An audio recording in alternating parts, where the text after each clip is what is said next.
Dalgalar alır da geriye vermez. Nefesim haramdır, yangınım sönmez. Anlat Karadeniz, nefesim yetmez.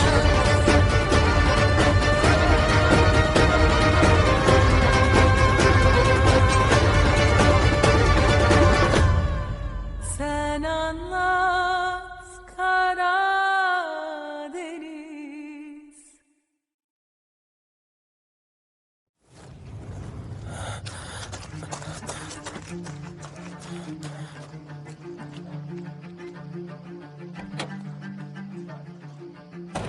مرجاني بترجاكي لا تساويها، بترجاكي لا تقتليني، ببوس ايدك لا تعمليها مرجاني، ما تعمليها، بترجاكي مرجاني لا تعمليها، والله حرام.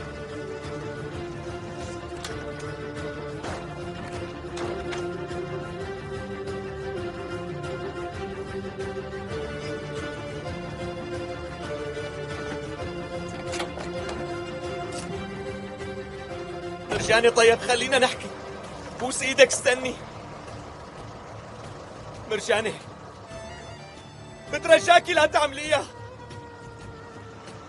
مرجاني، مرجاني لو سمحتي، أنا بترجاكي ردي علي بس، اسمعيني مرجاني، بترجاكي مرجاني.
ما ردت مو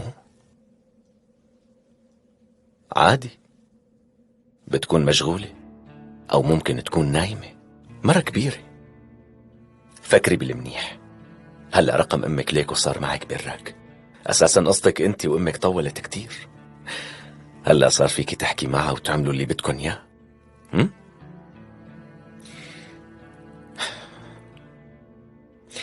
ليكي فيني أطلب منك طلب، يعني مثل صفحة جديدة بيني وبينك؟ بما أنه أنا بادرت وعطيتك رقم أمك، فكيني 5 دقايق لأنه عن جد بدي فوت على الحمام، يعني رح أعملها على حالي. هلأ بيجوا البنات ومو حلوة بحقي ما هيك؟ يلا بقى، قلك شو تعملي لا تطمني، روحي جيبي سكينة من المطبخ وبعدين فكيني وحطي السكينة بظهري، وبس خلص ترجعي بتربطيني لو سمحتي.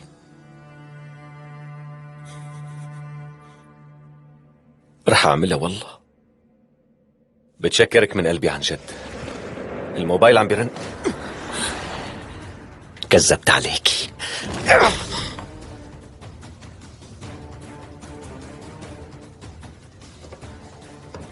تعالي لقلك، يلا.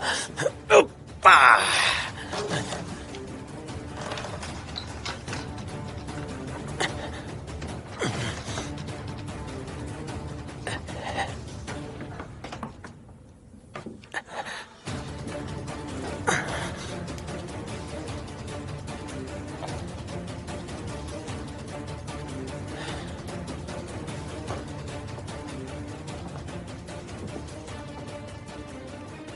تصبحي على خير يا أميرة.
بانتظار ساعة الحظ اللي بعدك.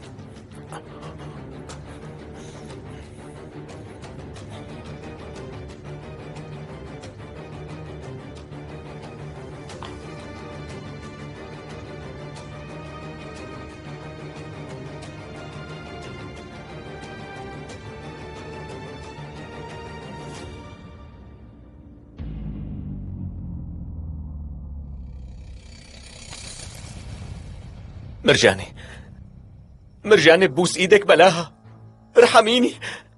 بعرف انه انا انسان كتير مقرف مرجاني، وبعرف انه انا بستاهل الموت، بس ارحميني دخيلك لو سمحت اسمعيني. بترك نظر بحالة وبترك نفس كمان وبمشي من هون فورا والله. مرجاني مو قدرانة تمشي منيح وبدها تشنق واحد مثلي محترف. مرجاني لو سمحتي لا تعمليها.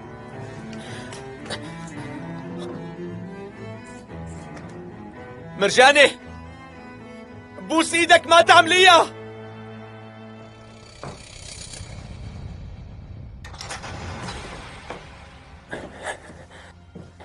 تعالي لشوف يا أميرتي، قومي. أنا وياكي رح نعمل مشهد كتير حلو.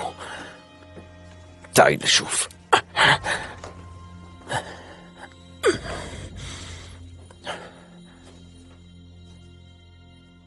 مرجاني لا تعمليها بترجاكي. هيك ربطوني ما؟ ها؟ حابب كتير أعرف بشو كنتوا عم بتفكروا وقتها بالراك. مفكرين بتقدروا علي؟ مرجاني بترجاكي ما تعمليها، لا تعمليها، لا الله يوفقك.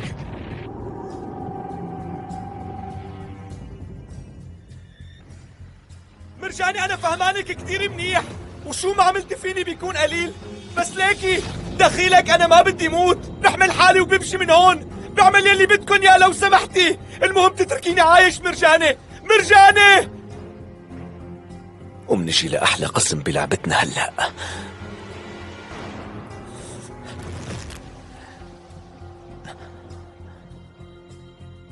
مرجاني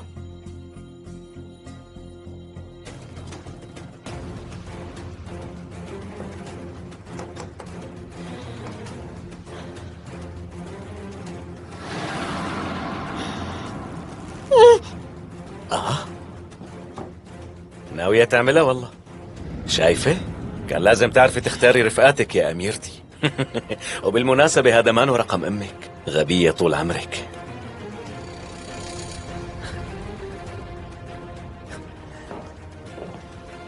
لا تزعلي، اعتبريها خدمة إلي وللحب.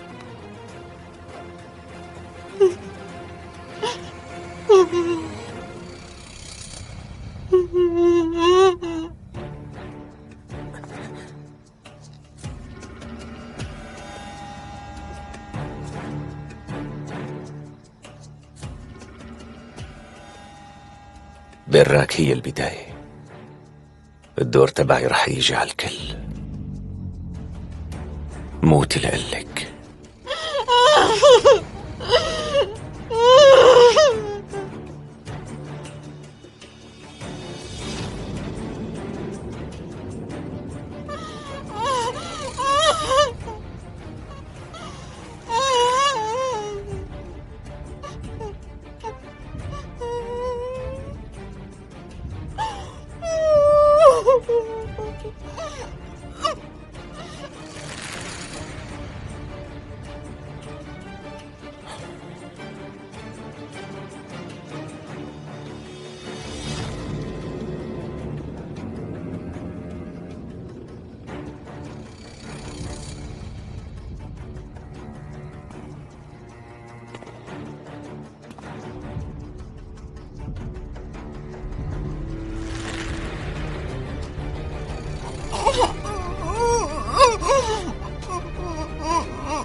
كتير برد.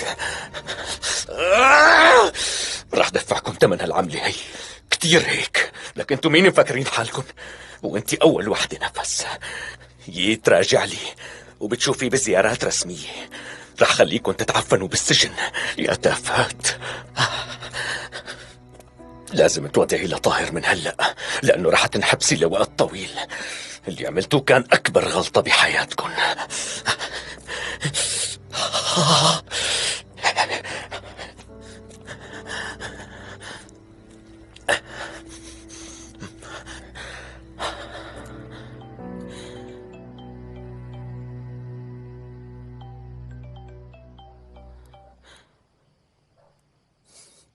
الو نفس، بس ما اكون فيقتك من نومك، واذا فيقتك مو فارقه معي لانه بتستاهلي. في حكايه غريبه حابب احكي لك اياها. في شي صار اليوم، مرجانة اجت لحتى تشنقني. لك ايه اجت مشان تشنقني. عن جد اجت وربطت الحبل حوالين رقبتي، وانا وقتها صرت اقول لحالي طيب هي البنت يعني شلون بدها تحملني وتشنقني، كتير صعبة عليها مثل هيك قصة. قام طلعت لبرا وربطت الحبل بالسيارة تبع ابوها ودعست بنزين. ليلي شو رأيك؟ بس اطمني انا كتير منيح، ما تاكلي همي، قدرت اني اهرب. تخيلي بس في حدا تاني هلا عم بينشنق. مين يا ترى؟ انت احذري. ها؟ آسية؟ براك؟ نظر؟ في معك بس إجابة واحدة. ألو نفس.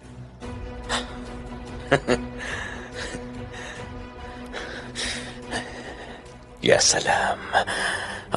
مرجانة، مرجانة، الله يقويكي. لازم تكوني شنقتيها. يا الله دخيلة خليهم كلهم يقتلوا بعضهم. قديش هالفكرة حلوة. خطفوني لحتى يعذبوني البنات، بس براك أنقذتني لأنها خافت ولأنه ساعدتني. قرروا يعاقبوها ومشان ما ينفضحوا رح يقتلوها. مرجاني اعملي لك شي شغلة مفيدة بحياتك يلا، فيديني ولو لمرة.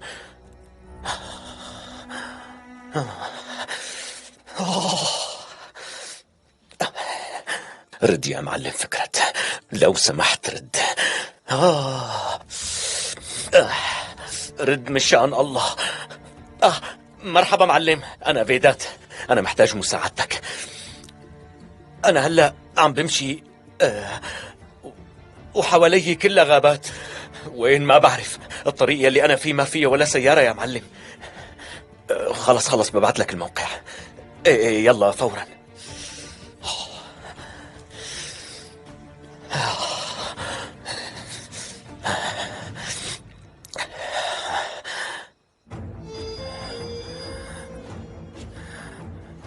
ايه مصطفى؟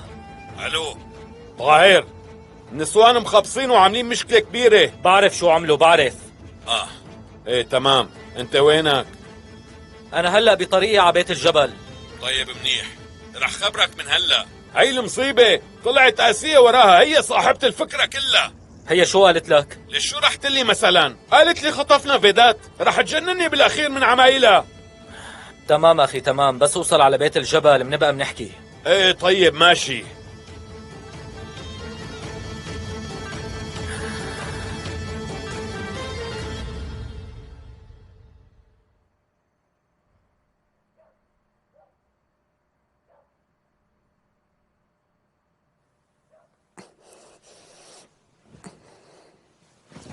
مرجانة؟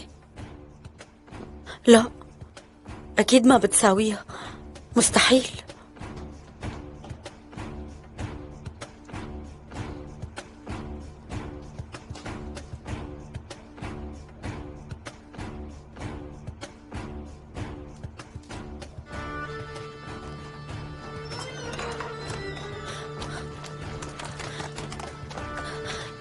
شو عملتي؟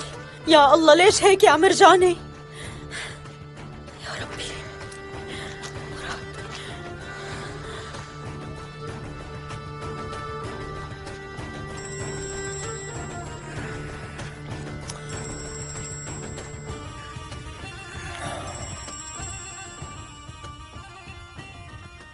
نظر؟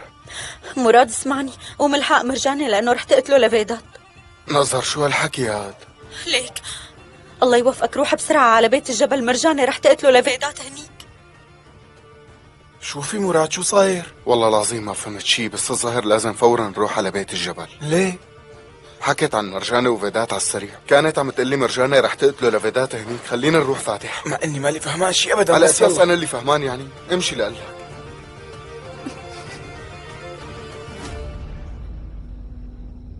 مو مهم مين اللي عمل هالخطة، ونحن ما رح نطلع منها خسرانين. يوم اللي تقوصت كنت واقفة جنب قبر على أساس قبره طاهر دفنوا فيه لفيدات عايش، وقال لي وقتها ما دفنت بس فيدات فيه، دفنت رحمتي معه كمان. هالندل بعمره ما رحم حدا، فهميني ليش نرحمه نفس؟ مرجانة، أنا ما بدي منكم ترحموا فيدات بنوب، بس ما بدي نخسر رحمتنا بسببه.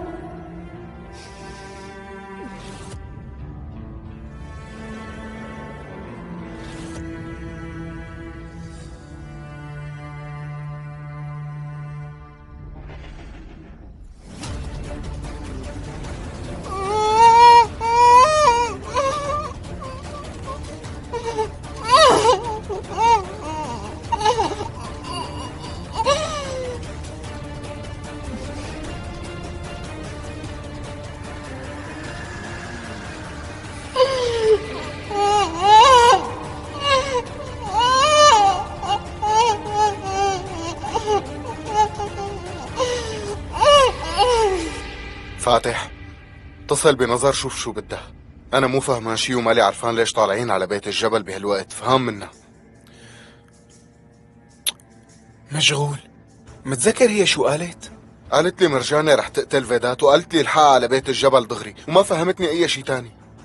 شو بده يكون صاير يعني؟ وانا شو بيعرفني؟ رجع حاول دقلها. كمان مشغول. يا الله. متأكدة أخذت السيارة؟ شو رح نساوي؟ آسيا نسيتي كيف كانت عم تقلنا خلونا نقتله لفيدات طول الوقت؟ مسدس أبوك أخذته معه؟ لا يعني بصراحة ما تأكدت من الموضوع. تأكدي، أنا حكيت مع مصطفى وهو قرب يوصل. تمام طيب يلا أنا رح فوت أتأكد. يا الله مو معقول، الله يوفقك مصطفى لحقها. نفس ردي على موبايلك، نفس ردي على الموبايل. طاهر، فيدات اتصل قال لي انه حاولت تقتله مرجانة. مرجانة؟ ايه قال لي مرجانة، حاول تعرف شو فيه. طيب نفس، ليكني قربت اوصل لعندها. انت وينك؟ كأنك مالك بالبيت. انا جاية لعندكم، ما بطول. جاي لعنا؟ شلون؟ يا ويلي. مع السلامة مرجانة. كوني مطمنة، ارتاحي لأنه موتك رح يخدم عشق أكبر من عشقك. شكرا على هالخدمة.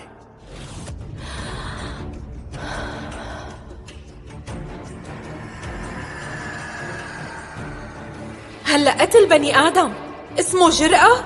احكي، ولك ضعف هاد. طيب ماشي، خلينا نكون ضعاف مثله هالمرة. طيب اسمعوا لك، بنعتذر منه وبنشوف هو شو رح يساوي وقتها.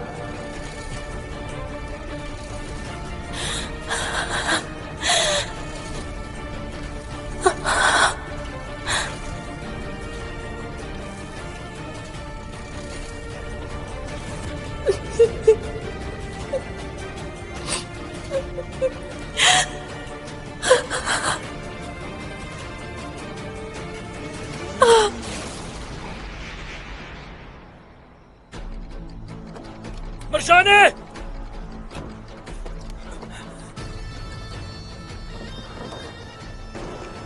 يلا انزلي، انزلي لشوف مرجانة.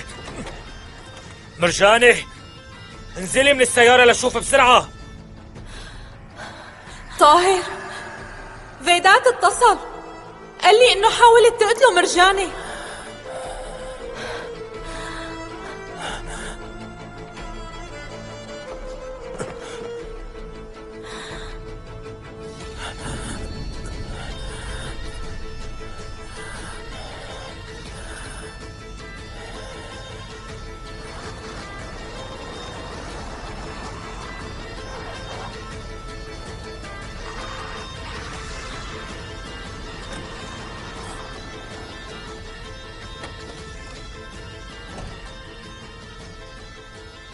لك شو جابكم لهون انتوا اثنين؟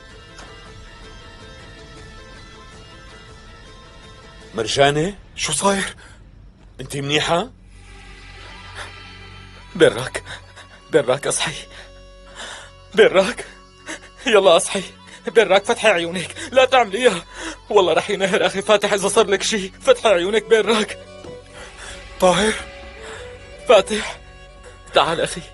براك عم تسمعيني؟ براك فهمني شو اللي صار. مراد شو اللي صار؟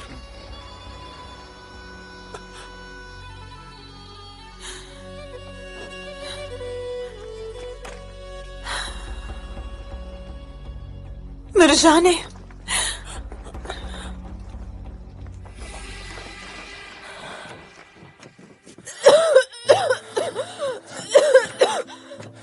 نشكر الله.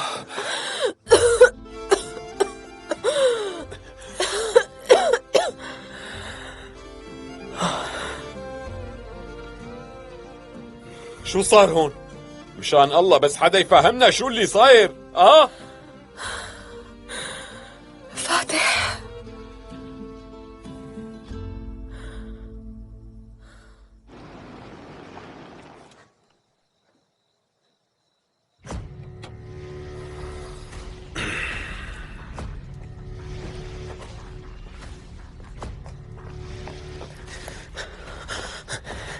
مساء الخير معلم، كيف صحتك؟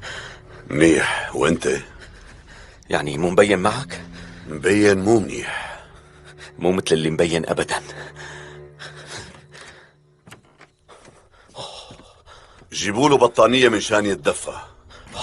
ما شايفينه شلون عم يرجف من البرد؟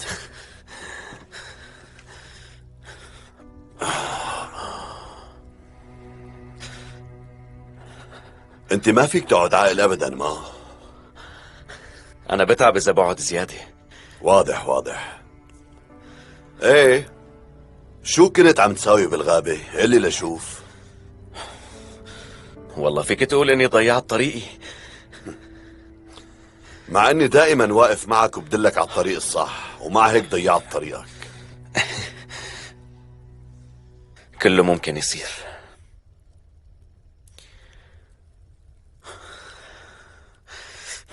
شكرا.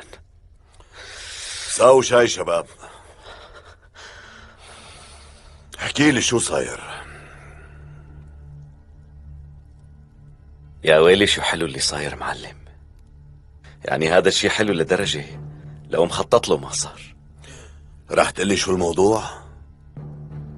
آسية، مرجانة، نظر، براك، وأكيد مرتي نفس. الخمسة حطوا إيديهم بإيدين بعض وخطفوني. لا مو معقول، كيف قدروا عليك؟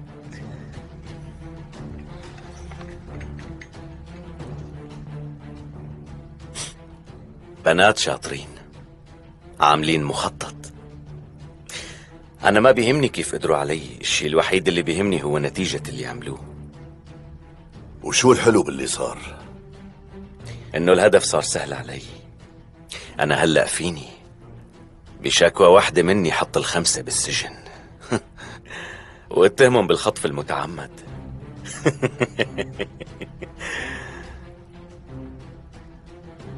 حيكون حلو كتير هالمنظر.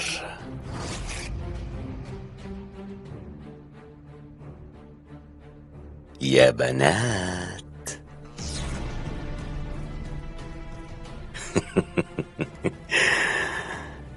كتير شكلكن حلو وانتو هون. برأيي هذا هو المكان المناسب إلكن، وأحسن لكم تتعودوا عليه. حكيت مع محاميتي، خطف متعمد واحتجاز فوقها، والعقوبة 4 سنين من عمركن. بعدين لأنكن عملتوا هالجريمة وانتم مخططين لتفاصيلها، فأكيد رح تتضاعف العقوبة، يعني 4 سنين كمان. فاحسبوا كم سنة.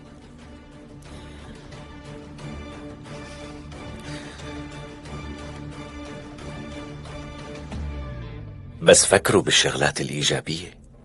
انتوا هون رح تقدروا تشتغلوا مثل ما بدكن بمطبخ السجن. نفس للأطعمة رح يكون أول فرع. طبعا رح تزعلوا لأنه أول فرع لتجارتكم بلش بالسجن. القدر. ما سمعتوا كلامي أبدا مع أني كتير حذرتكم. أنا قلت لكم إني أنا قوي ودائما بربح. نفس ابننا بوقت الزيارة ما رح أجيب لك يا ما في تشوفي. مو حابب ابني يشوف لأمه بهيك ظروف. تعرفي ممكن يكون التأثير سلبي عليه لأنه طفل، ما هيك؟ يعني يا الله، انت امه واكيد رح تستوعبي انه هذا الشيء لمصلحته. واذا سألني ليش امي مو معنا وقتها، الحل اني قل له امك راحت مع رفقاتها، اضطروا يسافروا مشان يفتحوا مطعم برات البلد. بركي هيك بيفتخر فيكي.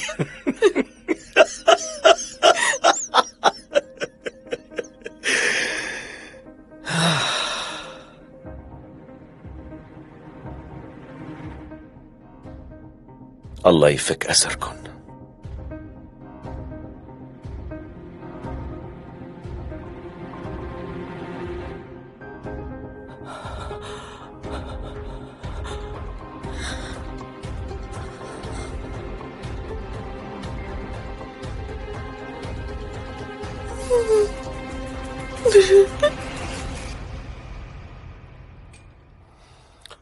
يعني عن جد انت بدك تشتكي عليهم؟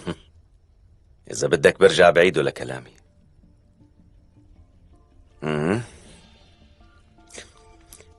اجا بوقته هالشاي.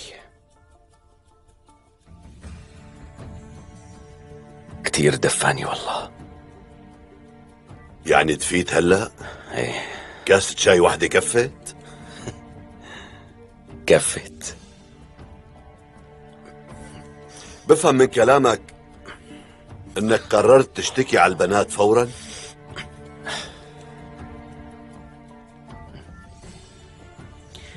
بدي استنى شوي. ليش يعني؟ يا ترى حيشتكي علينا ولا لا؟ ليش ما اشتكى لحد هلا؟ لشو عم بخطط هالفيدات؟ هاي الأسئلة اللي رح تخطر عبالهم رح تعذبهم أكتر من الشكوى تبعي نفسها. هو هيك الانتظار بيخوف الإنسان وبيعذبه أكتر من أي شيء تاني.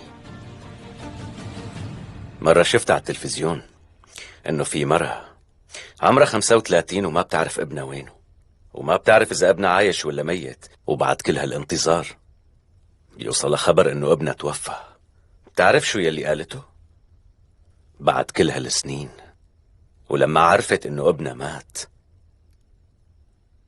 قالت اليوم رح أقدر نام.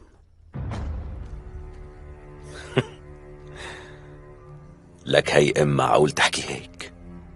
معقول يا معلم؟ وقت تأكدت انه مات ابنها قالت اليوم فيني نام. انتظارها له كل هالسنين كانوا هنن اللي بيوجعوا.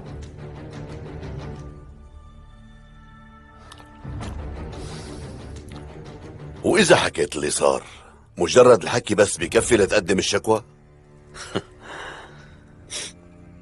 مجرد حكي معلم؟ الفيلا معباية كاميرات، وأكيد في وحدة من الكاميرات مصورة لحظة اللي انخطفت، ما هيك؟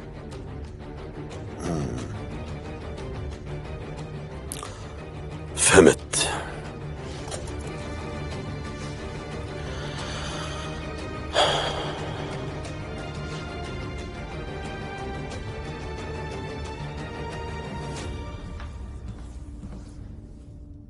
براك طمنيني، صوتي أحسن؟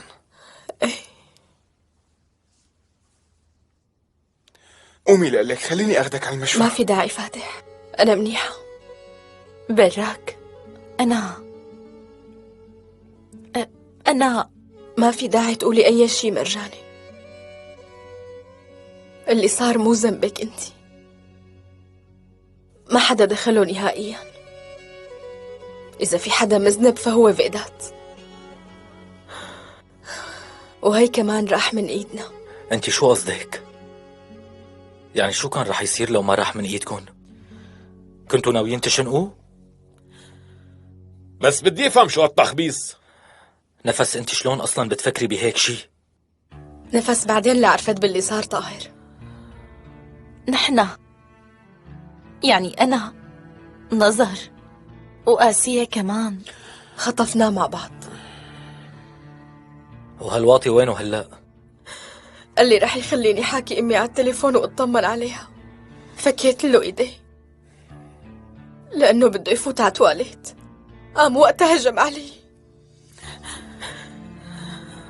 لما صحيت لقيت حالي مربطة ولافف الحبل على رقبتي، مع إنه كنت رابطة الحبل حوالين رقبته. انت كنتي متلبكة بالحبل وانك تشنقيه وقاعدة بالسيارة برا، قام حط براك مكان الواطي وهرب. حكيك مزبوط، بس ما بتوقع يشتكي على حدا. يعني شو رح يقول عملنا هيك لنخوفه؟ قلتي عملنا؟ كنتي بتعرفي باللي صار نفس ولا لا؟ طاهر بشو أحلف لك إنه بعدين اللي عرفت، وصدقني كنت بدي أحكي لك، بس والله ما كنا ناويين نقتله طاهر. أنا كنت ناوية بس حسيت بالخوف. أنا كمان، بس إجاني من نقطة ضعفي وأنا مثل الغبية صدقته. لا، فيدات ما رح يمرق هالقصة ببساطة. رح يساوي شي، بس شو هو؟ بدنا نستنى لنعرف. طبعا رح حاكي يا آسية. لازم اسألها كم سؤال. في إلها حساب عندي بعد هالغلطة. خلص مراد، يلا قوم خود مرجانة ووصلها على البيت، وللصبح بيفرجها الله. هالموضوع لازم نفكر ونحكي فيه بالتفصيل. لازم نعرف هالواطي شو ممكن يساوي ويتصرف مشان البنات. يلا خلونا نطلع، يلا.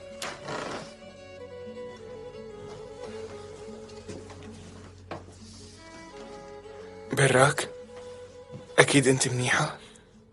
إيه طمن. البسي الجاكيت. يلا.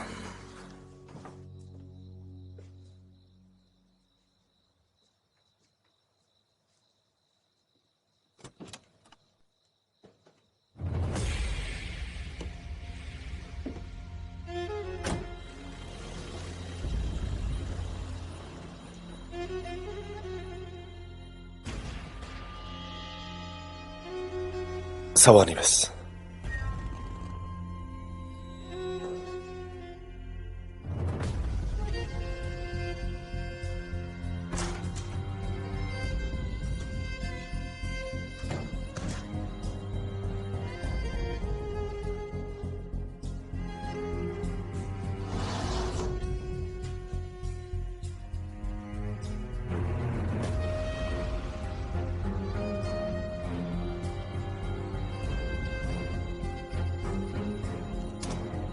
انحذف.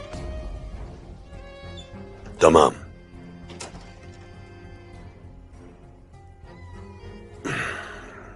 فهمت عليك. ايه.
براك، سبقيني على البيت.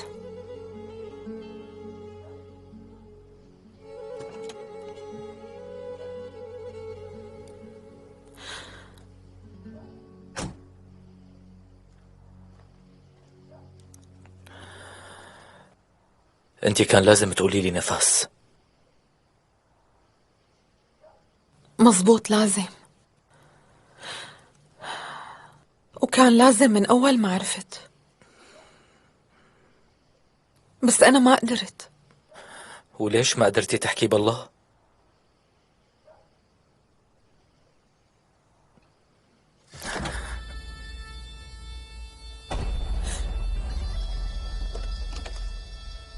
ليك طاهر، مو هيك بيتسكر باب السيارة، تخبطه هيك.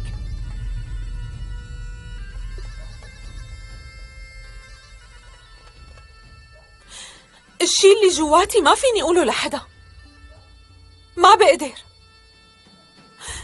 لما شفته وقتها ولقيته مربوط قدامي كنت مبسوطة كتير. يعني أنا بس لمرة وحدة طاهر بحياتي كلها، بس لمرة وحدة بعد 8 سنين خوف عشتن حبيت شوفه مثلي خايف. بعد كل العذاب لقيت الفرصة لأنتقم. كان بدي شوفه هالمرة عم يتعذب. ايه، يمكن اسمه غباء واللي عملته ما له داعي، ويمكن غلط، بس أنا بحق لي أغلط مرة مثلي مثلكن. ما بيطلع لي أغلط بحياتي شي مرة، وأنا كمان إنسانة. طيب وبرأيك هو شو رح يساوي نفس؟ هلا أنت برأيك هو ما رح يشتكي أبدا؟ قلتي ما رح يعملها؟ ايه هيك طبعا، لأنه اللي مثله ما بيقبل ينفضح. وأنا رأيي بالموضوع مو هيك نفس، عكس رأيك. هذا الواطي قايل لي أنا كرمالة لنفس مستعد ساوي أي شيء ومستعد ارتكب أي جريمة. هوسه فيكي صار معروف، بس هلأ مهووس لينتقم منك. في حدا بهالدنيا بيحبه أكتر ما بيحبك لإلك نفس؟ ييت؟ لا مو ييت، فيدات. هو مفتخر بذكائه وعشقان حاله ومقتنع انه هو احسن من اي حدا تاني بهي الحياة. انتو خطفتوا له هالحقير، بس قولي لي شو الفايدة؟ هو واحد ما عنده احساس بنوب. انت ما بتحبيه وقلتي له من قبل هذا الشي، بس القلب بالنسبة لهيك واحد ما له قيمة. بالشي اللي عملتوه هلأ انت والبنات استفزيتوا لهذا الخبيث، وبالشي اللي صار كأنكم قلتوا له فيدات انت مو ذكي وضحكنا عليك، حطيتوه بموقف انه هو واحد غبي. وطبعا هلا رح ينتقم، بس يجي انا مستنيه. هالندل هاد قد ما عنده سلاح يجيبه لعندي ويجي، مو متحرك. يجيب دبابات وطيارات نفس، ما رح يقدر يقرب عليك لحتى يقتلني انا بالاول. بس شو رأيك نفس؟ اذا هو راح واشتكى شو رح اقدر ساوي؟ شو رح يقدر طاهر المجنون يساوي لك نفس؟ قولي يلا.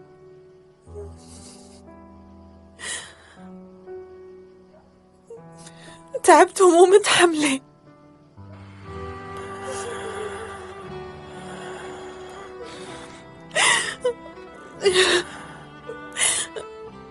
بدي تنيمني على صدرك اليوم. تعالي تعالي تعالي.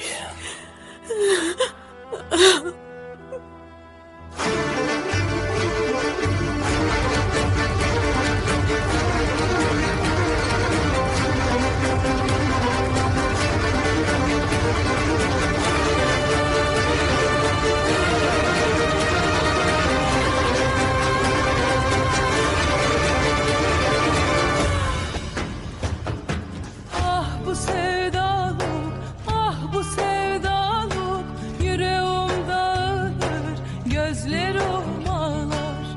Anlat Karadeniz, günahın yazılmaz. Sevduğum dile düşer düşer de yanmaz.